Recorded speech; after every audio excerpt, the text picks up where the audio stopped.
ದೇಶಾದ್ಯಂತ ಯಶ್ ನಟನೆ ಮಾಡಿರುವಂತಹ ಟಾಕ್ಸಿಕ್ ಫೀವರ್ ಇದೆ ಇವತ್ತು. ರಾಯನ ಡಬಲ್ ರೋಲ್ಗೆ ಫ್ಯಾನ್ಸ್ ಫಿದಾ ಆಗಿದ್ದಾರೆ. ತುಂಬಾ ಜನ ಫಸ್ಟ್ ಡೇ ಫಸ್ಟ್ ಶೋ ನೋಡಬೇಕು ಅಂತ ಹೇಳಿ ಟಿಕೆಟ್ಗಳನ್ನ ಅಡ್ವಾನ್ಸ್ ಬುಕಿಂಗ್ ಮಾಡ್ಕೊಂಡಿದ್ರು. ರಾಯನಿಗೆ ಅದ್ದೂರಿ ವೆಲ್ಕಮ್ ಕೊಟ್ಟಿದ್ದಾರೆ. ಅದರಲ್ಲೂ ಡಬಲ್ ಶೇಡ್ನಲ್ಲಿ ಡಬಲ್ ರೋಲ್ನಲ್ಲಿ ಯಶ್ ಆಕ್ಟಿಂಗ್ ನೋಡಿ ಫಿದಾ ಆಗಿದ್ದಾರೆ ಫ್ಯಾನ್ಸ್. ಒಟ್ಟಲ್ಲಿ ದಿಲ್ ಖುಷ್ ಅಂತಾರಲ್ಲ, ಹಾಗೆ ಫ್ಯಾನ್ಸ್ ಸಂತಸವನ್ನ ವ್ಯಕ್ತಪಡಿಸ್ತಾ ಇದ್ದಾರೆ. ಗ್ಲೋಬಲಿ ಇನ್ಫ್ಯಾಕ್ಟ್ ಈ ಸಿನಿಮಾ ರಿಲೀಸ್ ಆಗಿರೋದು. ವಿಶ್ವದಾದ್ಯಂತ 12,000 ಸ್ಕ್ರೀನ್ಗಳಲ್ಲಿ ಟಾಕ್ಸಿಕ್ ದರ್ಬಾರ್ ಇವತ್ತಿಂದ ಆರಂಭ ಆಗಿದೆ. KGF 2 ಮೀರಿದೆ ಈ ಕ್ರೇಜ್, ಟಾಕ್ಸಿಕ್ ಕ್ರೇಜ್. ಕರುನಾಡ ಕೀರ್ತಿ ಪತಾಕೆಯನ್ನ ಯಶ್ ಹಾರಿಸಿದ್ದಾರೆ. ಸಾಕಷ್ಟು ವೇದಿಕೆಗಳಲ್ಲಿ ಯಶ್ ಹೇಳ್ತಾ ಇದ್ರು, ಅಂದ್ರೆ ಕನ್ನಡ ಸಿನಿಮಾ ಒಂದು ಜಾಗತಿಕ ಮಟ್ಟದಲ್ಲಿ ಮಿಂಚಬೇಕು, ಆ ರೀತಿ ನಾವು ಸಿನಿಮಾವನ್ನ ಮಾಡಬೇಕು ಅಂತೆಲ್ಲ ತಮ್ಮ ಕನಸುಗಳ ಬಗ್ಗೆ ಬಿಚ್ಚಿಡ್ತಾ ಇದ್ರು. ಅಂದ್ರೆ ಕೇವಲ ಮಾತಿಗೆ ಮಾತ್ರ ಸೀಮಿತವಾಗಲಿಲ್ಲ, ಅದನ್ನ ಕೆಲಸ ಮಾಡಿ ತೋರಿಸಿದ್ದಾರೆ ಯಶ್. ಹಂಗಾಗಿ ಇವತ್ತು ಜಾಗತಿಕ ಮಟ್ಟದಲ್ಲಿ ಯಶ್ ಸಿನಿಮಾ ಬಗ್ಗೆ ಜನ ಮಾತಾಡ್ತಾ ಇದ್ದಾರೆ. ಅವರನ್ನ ಇಂಡಿಯನ್ ಸಿನಿಮಾದ ನಯಾ CEO ಅಂತ ಕರೀತಾ ಇದ್ದಾರೆ. ಇನ್ನು ಟಾಕ್ಸಿಕ್ ಕೇವಲ ಒಂದು ಸಿನಿಮಾ ಅಲ್ಲ, ಹೃದಯದಿಂದ ಕಟ್ಟಿರುವಂಥ ಒಂದು ಸಾಮ್ರಾಜ್ಯ. ಹಾಗಾಗಿ ನಮ್ಮ ಕೆಲಸ ನಾವು ಮಾಡಿದ್ದೀವಿ, ಈಗ ನಿಮ್ಮ ಕೆಲಸ ಅಂದರೆ ಸಿನಿಮಾ ನೋಡೋದು. ಅದ್ರ ಬಗ್ಗೆ ನಿಮ್ಗೆ ಏನು ಅನ್ಸುತ್ತೆ ಅದನ್ನ ನೀವು ಸೋಷಿಯಲ್ ಮೀಡಿಯಾದಲ್ಲಿ ಹಾಕಿ ಬರೀರಿ ಅಂತ ಯಶ್ ನೆನ್ನೆನೇ ಒಂದು ಕರೆಯನ್ನು ಕೊಟ್ಟಿದ್ರು ಇನ್ಸ್ಟಾಗ್ರಾಮ್ ಮುಖೇನ. ಮತ್ತೆ ಈ ಹಿಂದೆ ಅವರ ಶೋಗಳಲ್ಲಿ ಅಥವಾ ಅವ್ರ ಇಂಟರ್ವ್ಯೂಗಳಲ್ಲಿ ಅವ್ರು ಹೇಳ್ಕೊಂಡಂಗೆ ಎಷ್ಟೋ ಬಾರಿ ನನ್ನಿಂದ ಸಾಧ್ಯನ ಮೆಜೆಸ್ಟಿಕಲ್ ನಿಂತು ನಿರ್ಧಾರ ಮಾಡಿದ್ದು ಯಶ್ ಇದೆ. ಅದ್ರ ಬಗ್ಗೆ ತುಂಬ ಸಲ ಅವ್ರು ಹೇಳ್ಕೊಂಡಿದ್ದಾರೆ.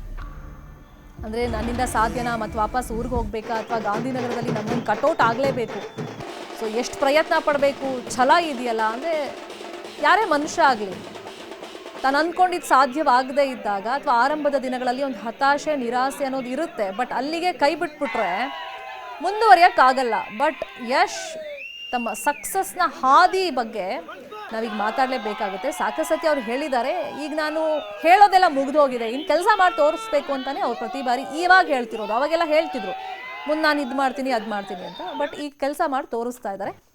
ಇನ್ನು ಯಶಸ್ಸಿನ ಹಾದಿ ಕುರಿತಂತೆ ಮಾತನಾಡೋದಕ್ಕೆ ನಮ್ಮ ಜೊತೆ ನಟಿಯಾಗಿರುವಂಥ ಪ್ರಿಯಾ ಹಾಸನ್ ಅವರು ಕನೆಕ್ಟ್ ಆಗಿದ್ದಾರೆ. Hello Priya, how are you? Hello. Hi, yeah, I'm fine. How are you? Yeah, I'm good. Welcome. ಇನ್ನು ರಾಕಿ ಸಿನಿಮಾದ ಡೈರೆಕ್ಟರ್ ಆಗಿರುವಂಥ ನಾಗೇಂದ್ರ ಅರಸ್ ಅವರು ಕೂಡ ನಮ್ಮ ಜೊತೆ ಇದ್ದಾರೆ. ನಾಗೇಂದ್ರ ಅರಸ್ ಅವರೇ, ನಮಸ್ಕಾರ, ವೆಲ್ಕಮ್. ನಮಸ್ಕಾರ. ಫೈನ್. ಪ್ರಿಯಾ ಹಾಸನ್ ಅವರೇ, ನಿಮ್ಮಿಂದನೇ ಆರಂಭ ಮಾಡ್ತೀನಿ. ನಿಮ್ಮನ್ನು ನೋಡಿದ ತಕ್ಷಣ ನನಗೆ ಫಸ್ಟ್ ಟೈಟಲ್ ಬರೋದೇ ಜಂಬದ ಹುಡುಗಿ.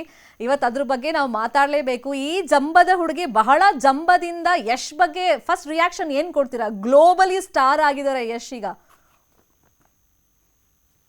ಯಶ್ ಬಗ್ಗೆ ಇವತ್ತು ಇಡೀ ಪ್ರಪಂಚನೇ ಮಾತಾಡ್ತಾ ಇದೆ.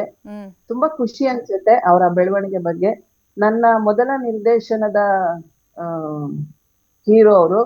ನಾನು ಫಸ್ಟ್ ನಿರ್ದೇಶನ ಮಾಡಿದಂತ ಒಂದು ಸಿನಿಮಾ ಜಂಬದ ಹುಡುಗಿ ಒಳ್ಳೆ ಸಕ್ಸಸ್ಫುಲ್ ಆಗಿತ್ತು. ಅದು ನಮ್ದೇ ನಿರ್ಮಾಣದಲ್ಲಿ ಬಂದಂತ ಸಿನಿಮಾ ಆಗಿತ್ತು. ನಾವಿಬ್ರು ಸಹ ಸಿನಿಮಾದಲ್ಲಿ ಡೆಬ್ಯೂ ಮಾಡಿದ್ದು. ನಾನು ಆ ಸಿನಿಮಾನ ನಿರ್ದೇಶನ ಮಾಡಿ, ನಿರ್ಮಾಣ ಮಾಡಿ, ಆಕ್ಟ್ ಮಾಡಿದ್ದೆ.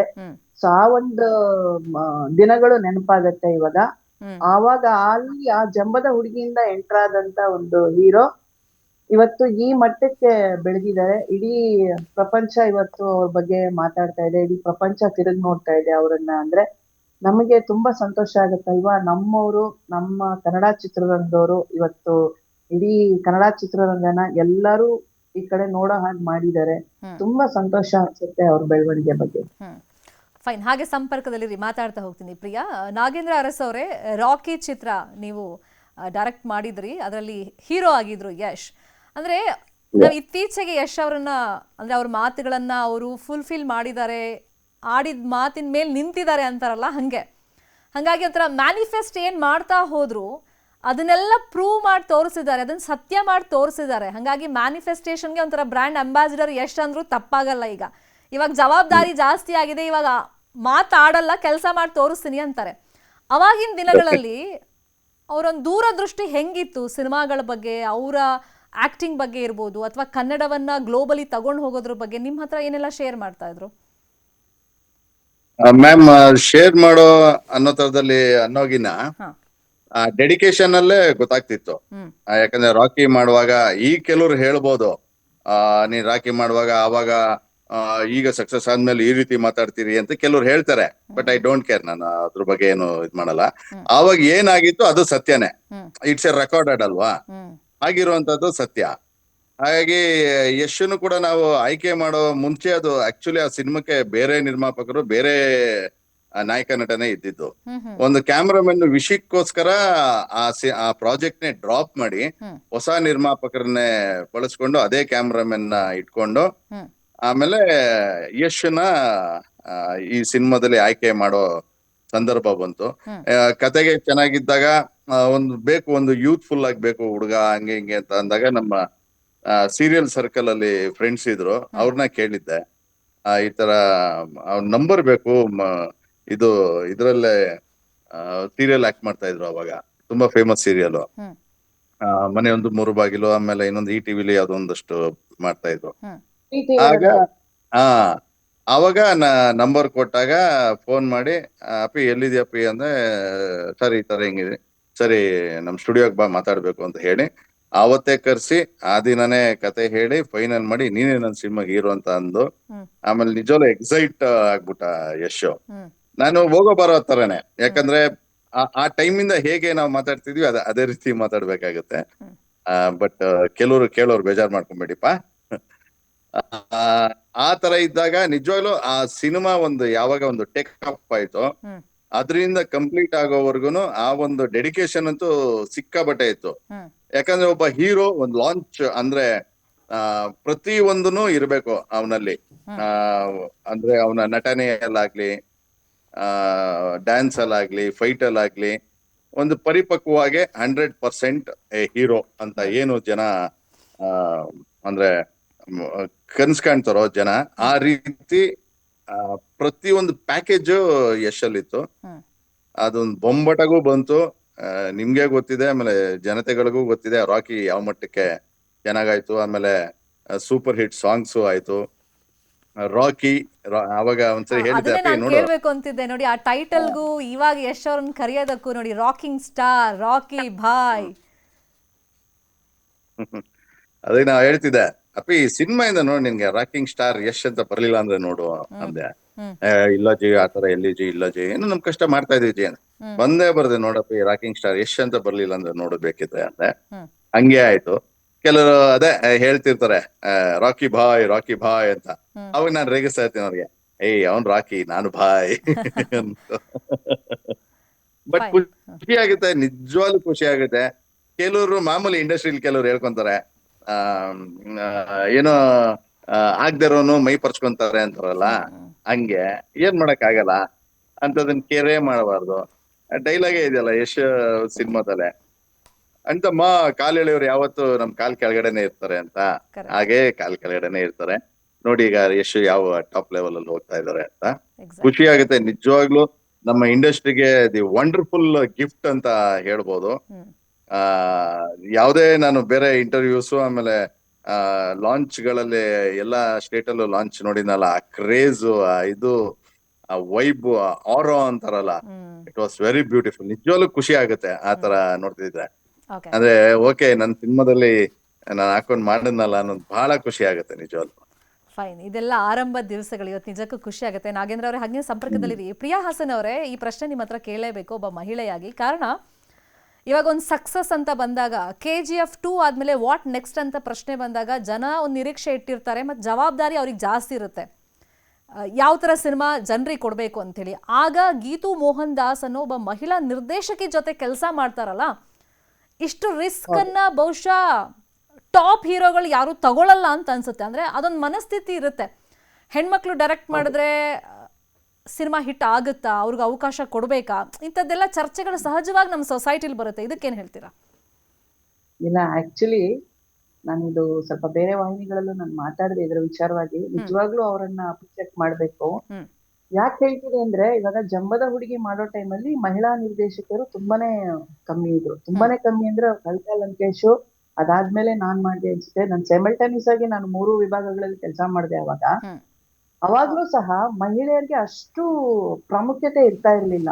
ಮಹಿಳೆಯರು ಹೀರೋಗಳ ಮೇಲೆ, ಅದು ರೆಪ್ಯೂಟೆಡ್ ಹೀರೋಸ್ ಮೇಲೆ ಸಿನಿಮಾಗಳ ಬಿಸ್ನೆಸ್ ಆಗ್ತಿತ್ತು ಬಿಟ್ರೆ, ಬೇರೆ ಹೊಸಬ್ರ ಮೇಲೆ ಬಿಸ್ನೆಸ್ ಆಗ್ತಾ ಇರ್ಲಿಲ್ಲ. ಅದ್ರಲ್ಲೂ ಒಂದ್ ಮಹಿಳಾ ನಿರ್ದೇಶಕಿ, ಮಹಿಳಾ ನಿರ್ಮಾಪಕಿ ಅಂದ್ರೆ ಏನೋ ಒಂಥರ ಕೇರ್ಲೆಸ್ ಅನ್ನೋ ಒಂದು ಭಾವನೆ ಇರ್ತಾ ಇತ್ತು ಇಂಡಸ್ಟ್ರಿನಲ್ಲಿ ಅವಾಗ. ಹ್ಮ್ ಆಮೇಲೆ ಸ್ವಲ್ಪ ಚೇಂಜಸ್ ಆಯ್ತು. ಆದ್ರೆ ಇವಾಗಿರೋ ಜನರೇಷನ್, ಇವಾಗಿರೋ ಇದಕ್ಕೆ ಆಮೇಲೆ ಅವ್ರು ಬೆಳೆದಿರೋಂತ ಸಕ್ಸಸ್, ನೀವ್ ಹೇಳಿದಾಗೆ KGF ಆದ್ಮೇಲೆ ಅವ್ರನ್ನ ಇಡೀ ನಮ್ಮ ಇಂಡಿಯಾನೇ ತಿರುಗ್ ನೋಡೋ ಹಾಗಿತ್ತು KGF ಇದು. ಹ್ಮ್ ಹಾಗಾಗಿ ಅದಾದ್ಮೇಲೆ ನೆಕ್ಸ್ಟ್ ಏನು ಅಂದಾಗ ರೆಪ್ಯೂಟೆಡ್ ಡೈರೆಕ್ಟರ್ಸ್ ತುಂಬಾ ಜನ ಇದ್ರು, ಮಹಿಳಾ ನಿರ್ದೇಶಕಿಯರು ತುಂಬಾನೇ ಕಮ್ಮಿ ಇದ್ರು. ಹ್ಮ್ ಗೀತು ಮೋಹನ್ ದಾಸ್ ಅವರು ಬಹುಶಃ ಅಷ್ಟು ಯಾರಿಗೂ ಪರಿಚಯ ಇರ್ಲಿಲ್ಲ. ಹ್ಮ್ ಅಂತ ಒಂದು ಮಹಿಳಾ ನಿರ್ದೇಶಕಿಗೆ ಅವರು ಕೆಲಸ ಕೊಟ್ಟು ಇಷ್ಟು ಒಂದು ದೊಡ್ಡ ಜವಾಬ್ದಾರಿನ ವಹಿಸಿದಾರಲ್ಲ, ನಿಜವಾಗ್ಲೂ ಹ್ಯಾಟ್ಸ್ ಆಫ್ ಹೇಳ್ಬೇಕು. ಯಾಕಂದ್ರೆ ಮಹಿಳೆಯರಿಗೆ ಸಪೋರ್ಟ್ ಮಾಡೋಂತ ಅವರು ತುಂಬಾನೇ ಕಡಿಮೆ.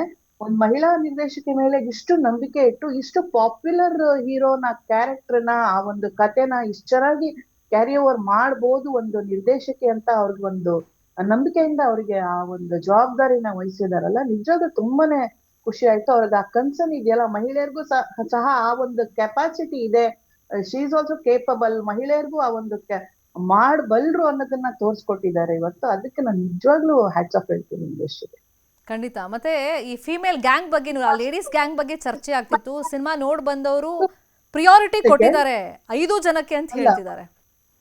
ಕಂಪ್ಲೀಟ್ ಹ್ಮ್ ಫಸ್ಟ್ ಮಹಿಳಾ ನಿರ್ದೇಶಕಿ ಅವ್ರ ಜೊತೆ ಮಾಡಿದ್ರೆ, ಎಷ್ಟು ನಿರ್ದೇಶಕಿಯಾಗಿ ಅವಾಗ ಫಸ್ಟ್ ನಾನು ಅವಕಾಶ ಕೊಟ್ಟಿದ್ದೆ. ಹ್ಮ್ ಇವತ್ತು ಇಷ್ಟು ಮಟ್ಟಿಗೆ ಬೆಳೆದು ಯಶ್ ಅವರು ಒಂದು ಮಹಿಳಾ ನಿರ್ದೇಶಕಿನ ಸೆಲೆಕ್ಟ್ ಮಾಡಿ ಅವರು ಅವಕಾಶ ಕೊಟ್ಟಿದ್ದಾರಲ್ಲ, ನಿಜ ಅದು ತುಂಬಾ ಖುಷಿ ಆಯ್ತು.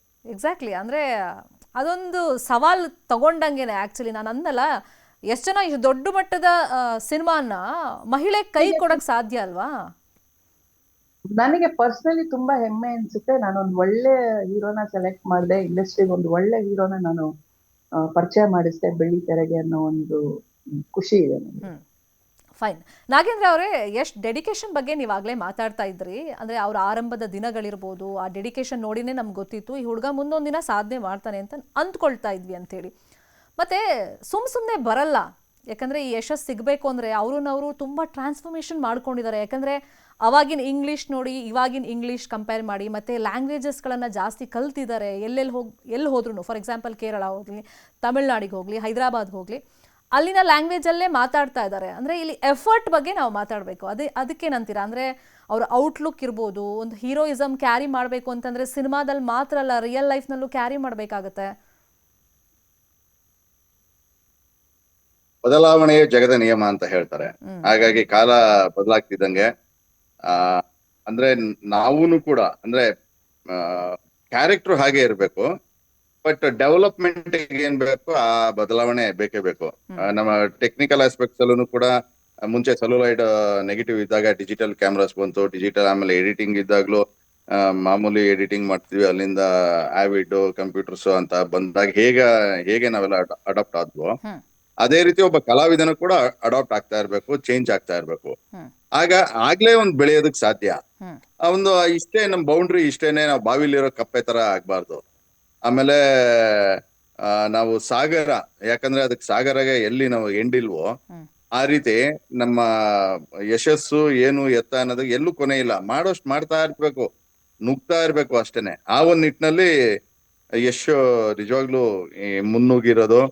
ಆಮೇಲೆ ಅದೇ ನೀವ್ ಹೇಳ್ದಂಗೆ ಒಂದಷ್ಟು ಭಾಷೆಗಳನ್ನ ಕಲಿಯೋದು ಅಂತ, ಮಾತಾಡೋದಕ್ಕೆ ಈಸಿ ಆಗ್ತಿದೆ ಬೇರೆ ಭಾಷೆಗಳಲ್ಲಿ. ಆಮೇಲೆ ಅವ್ರು ಇಂಗ್ಲಿಷ್ ಸ್ಲ್ಯಾಂಗನು ಅಷ್ಟೇ ಅಂತ ಮಾಡ್ಲೇಬೇಕು. ಅದು ಎಲ್ಲ ಕಲಾವಿದ್ರು ಭಾಷೆಗೆ ಗಡಿವಿಲ್ಲ. There is no border. ಭಾಷೆ ಆಮೇಲೆ ಜಾತಿ ಅದಕ್ಕೆ ಯಾವ್ದಕ್ಕೂ ಇಲ್ಲ. ಕೆಲವರಷ್ಟೇ ಭಾಷೆ ಜಾತಿ ಅಂತ ಇದ್ ಮಾಡ್ತಾರೆ. ಅದು ಯಾವ ಸಂದರ್ಭದಲ್ಲಿ ಉಪಯೋಗಿಸ್ಬೇಕು ಅಂತ ಟೈಮಲ್ಲಿ ಅಷ್ಟೇನೆ. ಬಟ್ ಕಲೆಗೆ ಅಂತೂ ಯಾವುದೇ ಜಾತಿ, ಧರ್ಮ, ಮತ, ಭಾಷೆ ಅನ್ನೋದಿಲ್ಲ. ಇಟ್ಸ್ ಬಿಯಾಂಡ್ ಕಲೆನೇ ಗ್ರೇಟು. ಅಂತದ್ರಲ್ಲಿ ನಿಜವಾಗ್ಲೂ ಯಶ್ ಅವರ ಬೆಳವಣಿಗೆ ನೋಡ್ತಿದ್ರೆ ಒಂಥರ ಹೆಮ್ಮೆ ಆಗುತ್ತೆ, ಖುಷಿ ಆಗುತ್ತೆ. ನಾನು ಆಪ್ಕೆ ಅದಾಲತ್ ಅನ್ನೋ ಒಂದು ಕಾರ್ಯಕ್ರಮ, ಒಂದು ಇಂಟರ್ವ್ಯೂ, ಆಪ್ಕೆ ಅದಾಲತ್ ಅನ್ನೋ ಒಂದು ಇಂಟರ್ವ್ಯೂ ತುಂಬಾ ಫೇಮಸ್. ನಾನು ಬಹುಶಃ ಹುಡುಗಿಯಿಂದ ಆ ಒಂದು ಕಾರ್ಯಕ್ರಮನ ನೋಡ್ಕೊಂಡು ಬೆಳೆದಂತವಳು. ಮೊನ್ನೆ ಯಶ್ ಅವ್ರದ್ದು ಇಂಟರ್ವ್ಯೂ ನೋಡಿದಾಗ ನನಗೆ ತುಂಬಾ ಸಂತೋಷ ಆಯ್ತು ಪರ್ಸನಲಿ. ಯಾಕಂದ್ರೆ that's very difficult interview, not like regular ಆಗಿ ಮಾತಾಡೋ ತರ ಅಲ್ಲ. ಅವರು ತುಂಬಾ ಟಫ್ ಕ್ವಶನ್ಸ್ ಕೇಳ್ತಾರೆ. ಆಮೇಲೆ ಅಲ್ಲಿಗೆ ಹೋಗಕ್ಕೆ ಅದ್ರದೇ ಆದಂತ ಒಂದು ವ್ಯಕ್ತಿತ್ವ ಬೇಕು. ಈ ಲೈಕ್ ಈ ತರ ಒಂದು ಕ್ಯಾಟಗರೀಸ್ ಅವ್ರನ್ನೇ ಅವರು ಆಯ್ಕೆ ಮಾಡಿ ಅಲ್ಲಿ ಕೂರ್ಸೋದು. ಹ್ಮ್. ಆಪ್ಕೆ ಅದಾಲತ್ ನಲ್ಲಿ ಅವರು ಆನ್ಸರ್ ಮಾಡಿದ ರೀತಿ, ಮತ್ತೆ ನಮ್ಮ ಕನ್ನಡದವ್ರ ಬಗ್ಗೆ ಮಾತಾಡಿದ ರೀತಿ, ಅವ್ರ ಕನ್ನಡ ಅಲ್ಲ ಕನ್ನಡ ಅಂತ ಸರಿ ಮಾಡಿದ ರೀತಿ ಆಗಿರ್ಬೋದು, ಹ್ಮ್. ತುಂಬಾ ಮೆಚೋರ್ಡ್ ಆಗಿ ಅವರು ಆ ಇಂಟರ್ವ್ಯೂ ಅಲ್ಲಿ ಮಾತಾಡಿದ್ದಾರೆ. ಅದು ತುಂಬಾ ಹೆಮ್ಮೆ ಪಡುವಂತ ವಿಚಾರ. ನೀವ್ ಹೇಳ್ದಾಗೆ ಎಲ್ಲಾ ರೀತಿಯಾದಂತ ಭಾಷೆ ಕಲ್ತಿದ್ದಾರೆ. ನಾನು ಜಂಬದ ಹುಡುಗಿನಲ್ಲಿ ಶೂಟಿಂಗ್ ಮಾಡ್ಬೇಕಾದ್ರೆ ಅವ್ರನ್ನ ಅಬ್ಸರ್ವ್ ಮಾಡಿದಾಗ ಹ್ಮ್. ನೋಡಿ, ಅವ್ರಿಗೆ ಕಾಸ್ಟ್ಯೂಮ್ ಬಗ್ಗೆ ಆಗ್ಲಿ, ಒಂದು ಭಾಷಾದಲ್ಲಿ ಒಂದು ಹಿಡಿತ ಆಗ್ಲಿ, ಅದನ್ನೆಲ್ಲ ನಾವು ಅವಾಗ್ಲೇ ಅಬ್ಸರ್ವ್ ಮಾಡ್ತಾ ಇದ್ವಿ. ಹ್ಮ್. ಎಷ್ಟು ಡಿಸ್ಕಸ್ ಮಾಡ್ತಿದ್ದೆ ಅಂದ್ರೆ ಅವ್ರಿಗೆ ಔಟ್ ಆಫ್ ಮೈಂಡ್ ಹೋಗ್ತಾನೆ ಇರ್ಲಿಲ್ಲ ಶೂಟಿಂಗ್ ಅಲ್ಲಿ ಇದ್ದಾಗ. ಸ್ಪೆಷಲಿ ನಾವು 3 ವಿಭಾಗದಲ್ಲಿಂದ ನಾವು ಫುಲ್ ವರ್ಕಾಲಿಕ್ ಅವಾಗ. ಹ್ಮ್. ನನಗೆ ತುಂಬಾ ಈ ತರ ಒಂದು ಆರ್ಟಿಸ್ಟ್ ಇದ್ದಾಗ ಡೈರೆಕ್ಷನ್ ಮಾಡಕ್ ನನ್ಗೂ ಸಹ ತುಂಬಾ ಸಪೋರ್ಟಿವ್ ಆಗಿತ್ತು. ಹ್ಮ್. ಜಯಂತಿ ಅಮ್ಮ, ಭವ್ಯ, ರಮೇಶ್ ಭಟ್ ಅವರೆಲ್ಲ ಸ್ವಲ್ಪ ಸೀನಿಯರ್. ಹ್ಮ್. ಅವಾಗ ಸೀನಿಯರ್ ಆರ್ಟಿಸ್ಟ್ ಗಳ ಜೊತೆಗೆ ನಾವು ಹೊಸಬ್ರಾಗೆ ಕೆಲಸ ಮಾಡ್ಬೇಕಾರೆ ಹ್ಮ್. ನಾವು ಡಿಸ್ಕಸ್ ಮಾಡ್ತಿದ್ವಿ. ಅವ್ರು 1 ಟೇಕ್ ನಲ್ಲಿ ಮಾಡ್ಬಿಡ್ತಾರೆ, ನಾವ್ ಹೇಗ್ ಮಾತಾಡೋಣ, ನಾವ್ ಹೇಗ್ ಮಾಡೋಣ. ಹ್ಮ್. ಒಂದು ಕೈಯಲ್ಲಿ ಏನಾದ್ರೂ ಒಂದು ವಸ್ತು ಕೊಟ್ರೆ ಅವರಿಗೆ ಹ್ಮ್. ಆ ವಸ್ತುನ ಇಟ್ಕೊಂಡು ಅದನ್ನ ಗೇಮ್ ಮಾಡ್ಕೊಂಡು, ನನ್ಗೊಂದ್ ಸೀನ್ ಇದೆ ಜಂಬದ ಹುಡುಗಿನಲ್ಲಿ, ಆಕಾಶು ನಂದು ಎಷ್ಟು, ಹ್ಮ್. ಅದ್ರಲ್ಲಿ ಒಂದ್ ಜಯಂತಿ ಅಮ್ಮ ಅದು, ಅದ್ರಲ್ಲಿ ಒಂದ್ ಸೀನ್ ಅಲ್ಲಿ ನೀವೊಂದು ಬಾಲ್ ಏನೋ ಇಟ್ಕೊಂಡಿದಾರ ಅವರು, ಅದನ್ನ ಒಂದು ಪ್ಲೇ ಮಾಡ್ಕೊಂಡು ಡೈಲಾಗ್ ಡೆಲಿವರಿ ಮಾಡೋ ತರ ನಾನು ಒಂದ್ ರೌಂಡ್ ಹಿಂಗ್ ಬಂದ್ ಕೂರತ್, ಅದನ್ನ ನಾವು ಎಷ್ಟ್ ಚೆನ್ನಾಗಿ ಡಿಸ್ಕಸ್ ಮಾಡಿ ಮಾಡ್ತಾ ಇದ್ವಿ. ಯಾಕಂದ್ರೆ ಏನಕ್ಕೆ ಹೇಳ್ತಾ ಇದೀನಿ ಅಂದ್ರೆ, ಹ್ಮ್. ಅವರ ಫೋಕಸ್, ಅವ್ರ ಒಂದು ಕಾನ್ಸಂಟ್ರೇಷನ್ ಫುಲ್ ಅವ್ರು ಹೇಗ್ ಮಾಡ್ಬೇಕು, ನಾನ್ ಹೇಗ್ ಕಾಣಿಸ್ಬೇಕು, ಇದ್ರ ಮೇಲೆನೆ ಇರ್ತಾ ಇತ್ತು. ಬಿಟ್ರೆ ಅವ್ರಿಗೆ ಔಟ್ ಆಫ್ ಫೋಕಸ್ ಹೋಗ್ತಾನೆ ಇರ್ಲಿಲ್ಲ ಅವರು. ಆ ಒಂದು ಡೆಡಿಕೇಶನ್ ಇವತ್ತು ಇಷ್ಟು ಮಟ್ಟಕ್ಕೆ ಅವ್ರನ್ನ ಬೆಳ್ಸಕ್ ಸಾಧ್ಯ ಆಗಿರೋದು ಅಂತ ಅನ್ಸುತ್ತೆ. ಫೈನ್. ನಾಗೇಂದ್ರ ಅವರೇ, ಈಗ ಸಿನಿಮಾ ಫೀಲ್ಡ್ ಅಂತ ಬಂದಾಗ ಒಂದು ಬ್ಯಾಕ್ ಬೋನ್ ಇರಬೇಕು, ಗಾಡ್ ಫಾದರ್ ಇರಬೇಕು, ಇಲ್ಲಾಂದರೆ ಸಕ್ಸಸ್ ಸಾಧ್ಯನೇ ಇಲ್ಲ ಅಂತ ಈ ಹಿಂದೆ ಎಲ್ಲ ಮಾತಿತ್ತು. ಯಾಕಂದರೆ ನೀವು ಅಂತಹ ಕೆಲವೊಂದು ಸಿಚುವೇಶನ್ಗಳನ್ನು ಫೇಸ್ ಮಾಡಿರ್ತೀರಾ ನಿಮ್ಮ ಲೈಫಲ್ಲಿ ಅಂತ ಭಾವಿಸ್ತೀನಿ. ಅಂದರೆ ಒಂದು ಬ್ಯಾಕ್ ಬೋನ್ ಇದ್ರೂ, ನಿಮ್ಮ ತಂದೆ ಸಿನಿಮಾದಲ್ಲಿ ಸಾಕಷ್ಟು ಹೆಸರು ಮಾಡಿದ್ರೂ ಕೂಡ ಅವಕಾಶಗಳು ಅಂತ ಬಂದಾಗ, ಅಥವಾ ವಾಟ್ ನೆಕ್ಸ್ಟ್ ಅಂತ ನಿಮ್ಮ ಫ್ಯೂಚರ್ ಬಗ್ಗೆ ಪ್ರಶ್ನೆಗಳು ಬಂದಾಗ ಅದನ್ನೆಲ್ಲ ನೀವು ಫೇಸ್ ಮಾಡಿರ್ತೀರಾ. ಈಗ ಯಾವುದೂ ಬ್ಯಾಕ್ ಬೋನ್ ಇರಲಿಲ್ಲ, ಸಪೋರ್ಟ್ ಇರಲಿಲ್ಲ, ಸೀರಿಯಲಿಂದ ಶುರು ಆಗುತ್ತೆ ಜರ್ನಿ, ಸಿನಿಮಾ ಈಗ ಗ್ಲೋಬಲ್ ಲೆವೆಲ್. ಅಂದರೆ ಒಂದು ಬ್ಯಾಕ್ ಬೋನ್ ಇಲ್ಲದೆ ಇದ್ರೂ, ಗಾಡ್ ಫಾದರ್ ಇಲ್ಲದೆ ಇದ್ರೂ ಕೂಡ ಈ ಸಕ್ಸಸ್ ಪಡೆಯುವಂಥ ಹಾದಿ ಬಗ್ಗೆ ಏನು ಹೇಳ್ತೀರಾ? ಮೇಡಮ್, ಕಲೆ ಅನ್ನೋದು ಕಲಾ ಸರಸ್ವತಿ ಕೈ ಹಿಡಿದ್ರೆ ಯಾವ ಬ್ಯಾಕ್ ಬೋನ್ ಬೇಕಾಗಿಲ್ಲ, ಏನಿಲ್ಲ ಮೇಡಮ್. ಆ ಸರಸ್ವತಿನ ನಂಬಿ ಒಂದು ಶ್ರದ್ಧೆಯಿಂದ ಕೆಲಸ ಮಾಡ್ಕೊಂಡು ಹೋದ್ರೆ ಆ ಕಲೆನೇ ಕರ್ಕೊಂಡು ಹೊರಟೋಗುತ್ತೆ. ಆ ರೀತಿ ಇದ್ರಲ್ಲಿ ಆಗಿರೋದು ಯಶಲ್ಲೂ ಕೂಡ. ಕೆಲವೊಮ್ಮೆ ಚಾಲೆಂಜಸ್ ಇದ್ವು ಪಾಪ. ಬಿಗಿನಿಂಗ್ ಟೈಮ್ ಅಲ್ಲಿ ಒಂದ್ ಕಲೆ ಅಂತ ನಂಬ್ಕೊಂಡಿದ್ರು ಕೂಡ ಕೆಲವು ಬಹಳಷ್ಟು ಇಂಟರ್ವ್ಯೂಸ್ ಎಲ್ಲ ನೋಡಿದ್ವಿ. ಆಮೇಲೆ ನಾವು ರಾಕಿ ಟೈಮ್ ಅಲ್ಲಿ ಮಾಡುವಾಗ್ಲೂನು ಕೆಲವೊಮ್ಮೆ ಅವಾಗೆಲ್ಲ ಹೇಳ್ತಿದ್ದುಂಟು ಯಶು, ಅಜ್ಜಿ ಈ ರೀತಿ ಆ ಟೈಮಲ್ಲಿ ಬಹಳ ಕಷ್ಟ ಇತ್ತು, ಕರಿಯವರು ಸುಮ್ನೆ ಎಲ್ಲಾರು ಅವಕಾಶ ಕೊಡ್ತೀನಿ ಅಂತ, ಆಮೇಲೆ ನೋಡಿದ್ರೆ ಕೊಡ್ತಾ ಇರ್ಲಿಲ್ಲ ಈ ರೀತಿ ಅಂತ. ನಾನ್ ಹೇಳಿದೆ, ಅಪ್ಪಿ ಹಳೆದೆಲ್ಲ ಆಗೋಯ್ತು, ಇನ್ ಮುಂದೆ ಏನಿದೆ ಮುಂದೆ ನೋಡ್ಕೊಂಡು ಹೋಗ್ತಾ ಇರ್ಬೇಕು, ಜೀವನ ಸಾಕ್ತಾ ಇರ್ಬೇಕು ಅನ್ನೋ ತರದಲ್ಲಿ. ಬಟ್ ಗ್ಲೋಬಲಿ ರೀಚ್ ಆಗಿದ್ದು ನಿಜವಾಗ್ಲೂ ಖುಷಿನೇ ಇದೆ. ಅಷ್ಟೇನೆ, ಕಲಾ ಸರಸ್ವತಿ ಯಾರನ್ನು ಕೈ ಬಿಡಲ್ಲ, ಎಲ್ಲಾನು ಕೈ ಬಿಸಿ ಕರಿಯುತ್ತೆ. ಅದನ್ನ ಕರೆಕ್ಟ್ ಆಗಿ ಶ್ರದ್ಧೆಯಿಂದ, ನಿಷ್ಠೆಯಿಂದ, ಭಕ್ತಿಯಿಂದ ಮಾಡಿದ್ರೆ ಖಂಡಿತ ಅದು ಈ ತರ ಒಂದು ರಿಸಲ್ಟ್ ಸಿಗುತ್ತೆ. ಲಾಸ್ಟ್ ಟೈಮ್ ಮೀಟ್ ಮಾಡಿದ್ದು ಅಥವಾ ಮಾತಾಡಿದ್ದು ಯಾವಾಗ? ಲಾಸ್ಟ್ ಟೈಮ್ ಅಂದ್ರೆ ತುಂಬಾ ಹಿಂದೆ, ಎಡಿಟಿಂಗ್ ಟೈಮ್ ಅಲ್ಲಿ ಸ್ಕೈಲೈನ್ ಸ್ಟುಡಿಯೋ ಅಂತ ಎಡಿಟಿಂಗ್, ಅವಾಗ ಅವ್ರದ್ದು ರಾಮಾಚಾರಿ ಅನ್ಸುತ್ತೆ, ಮೋಸ್ಟ್ಲಿ ರಾಮಾಚಾರಿ ಎಡಿಟ್ ಮಾಡೋ ಟೈಮ್ ಅಲ್ಲಿ ನಾವು ಟೀ ಬ್ರೇಕ್ಗೆ ಅಂತ ಕ್ಯಾಂಟೀನ್ ಬಂದಿದ್ಮೇಲೆ ಆಗ ಅವ್ರು ಡೈರೆಕ್ಟರ್ ಇದ್ರು. ಆಮೇಲೆ ಡೈರೆಕ್ಟರ್ ಏನ್ ನಡೀತಿದೆ ಎಡಿಟಿಂಗ್ ಅಂದ್ರು. ಯಶ್ ಅವ್ರು ಇದಾರೆ ಅಂದ್ರು. ಆಮೇಲೆ ಮೇಲ್ ಬರ್ತಾರೆ ಟೀಗೆ ಅಂತ. ಆಮೇಲೆ ಮೇಲ್ ಬಂದು ಎಲ್ಲ ಕೇಳಿ, ಹೇಗಿದ್ದಾರೆ ಮೇಡಮ್, ಹೇಗಿದ್ದಾರೆ ಮಕ್ಳು, ಹೇಗಿದ್ದಾರೆ ಅಂತೆಲ್ಲ ಹೇಳಿ ಆ ಟೈಮ್ ಅಷ್ಟೇ. ಅದಾದ್ಮೇಲೆ ತುಂಬಾ ಗ್ಯಾಪ್ ಆಯ್ತು, ತುಂಬಾನೇ ವರ್ಷಗಳೇ ಆಗೋಯ್ತು. ಪ್ರಿಯಾ ಅವರೇ, ಈಗ ಪ್ರೊಫೆಷನಲ್ ಲೈಫ್, ಪರ್ಸನಲ್ ಲೈಫ್ ಅಂತ ಇರುತ್ತೆ. ಪ್ರೊಫೆಷನಲ್ ಲೈಫಲ್ಲಿ ಹೆಂಗೆ ತುಂಬ ಜನಕ್ಕೆ ರೋಲ್ ಮಾಡೆಲ್ ಆಗ್ತಾರೆ ಯಶ್, ಪರ್ಸ್ನಲ್ ಲೈಫಲ್ಲೂ ಹಾಗೆ ಆಗ್ತಾರೆ. ಯಾಕಂದರೆ ನೀವು ಇನ್ಸ್ಟಾಗ್ರಾಮ್ನೆಲ್ಲ ನೋಡಿರ್ತೀರಾ, ಸೋಷಿಯಲ್ ಮೀಡಿಯಾದಲ್ಲಿ ನೋಡಿರ್ತೀರಾ ರಾಧಿಕಾ ಬಗ್ಗೆ, ಮಕ್ಕಳ ಬಗ್ಗೆ. ಅಂದರೆ ಪರ್ಸ್ನಲ್ ಲೈಫ್ನು ತುಂಬ ಚೆನ್ನಾಗಿ ಬ್ಯಾಲೆನ್ಸ್ ಮಾಡಿದ್ದಾರೆ ಯಶ್. ಅದ್ರ ಬಗ್ಗೆ ಏನು ಹೇಳ್ತೀರಾ? ಮತ್ತು ನೀವು ಲಾಸ್ಟ್ ಮೀಟ್ ಮಾಡಿದ್ದು, ಮಾತಾಡಿದ್ದು? ಇಲ್ಲ, ಅವ್ರು ಆಕ್ಚುಲಿ ನೋಡಿ, ಪ್ರೊಫೆಷನ್ ಮತ್ತೆ ಅವರ ಪರ್ಸನಲ್ ಲೈಫ್ ನ ಅವರು ಮಿಕ್ಸ್ ಮಾಡಕ್ಕೆ ಹೋಗಿಲ್ಲ. ರಾಧಿಕಾ ಅವ್ರಿಗೆ ನಿಜವಾಗ್ಲೂ ಹ್ಯಾಟ್ಸ್ ಆಫ್ ಹೇಳ್ಬೇಕು. ಯಾಕಂದ್ರೆ ಮನೆಯಲ್ಲಿ ಅವರ ವೈಫ್ ಇಷ್ಟು ಸಪೋರ್ಟ್ ಮಾಡಿದಿರಾ, ಒಬ್ರು ಈ ರೀತಿ ಬೆಳೆಯಕ್ ಸಾಧ್ಯನೇ ಇಲ್ಲ. ಯಾಕೆ Okay. ಹೇಳ್ತೀನಿ ಅಂದ್ರೆ ನೋಡಿ, ಡಾಕ್ಟರ್ ರಾಜ್ಕುಮಾರ್ ಅವರು ಸಹ ಅವಾಗ ರಾಜ್ಕುಮಾರ್ ಅವ್ರನ್ನ ನಾವು ನೋಡ್ತಾ ಇದ್ವಿ. Fine. ಆದ್ರೆ ಅದ್ರಿಂದ ರಾಜ್ಕುಮಾರ್ ಅವ್ರನ್ನ ಸರಿಯಾದ ರೀತಿನಲ್ಲಿ ನೋಡ್ಕೊತಾ ಇದ್ದಿದ್ದು, ಅವ್ರಿಗೆ ಏನ್ ಬೇಕು ಬೇಡ, ಅವ್ರ ಏನ್ ಮಾಡ್ಬೇಕು ಬಿಡ್ಬೇಕು, decision maker is mine thing. ಯಾರ್ ಮನೆಯಲ್ಲಿ ಹೋಮ್ ಮಿನಿಸ್ಟರ್ ಪಾರ್ವತಮ್ಮ ಅವರಿದ್ರು. ಹ್ಮ್. ಸೊ ಹಾಗೆ ಅವರು ರಾಧಿಕಾ ಅವ್ರು ಸಹ ತುಂಬಾ ಸಪೋರ್ಟಿವ್ ಆಗಿ ಮಕ್ಳದಾಗ್ಲಿ ಮನೆದಾಗ್ಲಿ ಯಾವ್ದು ಟೆನ್ಷನ್ ಕೊಡ್ದಿರ ಅವ್ರಿಗೆ ಫ್ರೀ ಬಿಟ್ ನೋಡ್ಕೊಂಡಿರೋ ರೀತಿಗೆ ಇವ್ರಿಗೆ ಒಂದು ಫ್ರೀ ಮೈಂಡ್ ಇದ್ದಾಗ ಮಾತ್ರ ಫೈನ್. ಸರಿಯಾದ ರೀತಿ ಸಮಯದ ಅಭಾವ ಇದೆ. ನೀವು ಲಾಸ್ಟ್ ಮೀಟ್ ಮಾಡಿದ್ಯಾ ಅವಾಗ? ಕ್ವಿಕ್ ಆಗಿ ಹೇಳ್ಬೋದಾ ಅಥವಾ ಮಾತಾಡಿದ್ದು phone through? Very long back ನನಗ್ ನೆನ್ಪಿರೋ ಹಾಗೆ ಅಂಬರೀಷ್ ಅಂಕಲ್ ಮನೆಯಲ್ಲಿ ಎಲ್ಲಾ ಕಲಾವಿದ್ರು ಸೇರಿದಾಗ ಯಾವಾಗ್ಲೂ ಒಂದ್ಸತಿ ಮೀಟ್ ಮಾಡಿದ್ದು ಬಿಟ್ರೆ ಆಮೇಲೆ Fine. ನಾನು ಮೀಟ್ ಮಾಡೋ ಅವಕಾಶಗಳ ಬಗ್ಗೆ